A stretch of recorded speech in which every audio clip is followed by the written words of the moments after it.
আলোচিত সমালোচিত সঙ্গীতশিল্পী মাইনুল আহসান নোবেলকে গ্রেপ্তার করেছে ডেমরা থানা পুলিশ।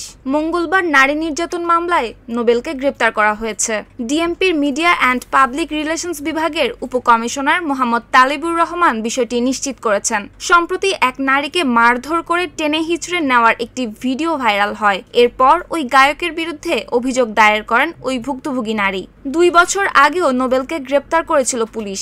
সেবার প্রতারণার মামলায় তাকে গ্রেপ্তার করা হয়েছিল। একটি অনুষ্ঠানে যাওয়ার কথা বলে টাকা নিয়েছিলেন নোবেল, কিন্তু পরে তিনি আর সেই অনুষ্ঠানে উপস্থিত হননি। এই ঘটনায় 2023 সালে নোবেলের বিরুদ্ধে মামলা করা হয়। ভারতের পশ্চিমবঙ্গের জি বাংলার গানের শো সারেগামাপায় অংশ নিয়ে সবার নজরে আসেন নোবেল। পরে তার বেশ কিছু গান জনপ্রিয়তা পায়। তবে নোবেল ব্যক্তিগত নানা আচরণের কারণে বিভিন্ন সময় আলোচিত হন। একাধিক বিয়ে করেও আলোচনায় এসেছিলেন এই গায়ক, কিন্তু মাদকের কারণে কোনো সংসারই স্থায়ী হয়নি। নিউজ ডেস্ক, সুপ্তি রায়, ভোরের আকাশ।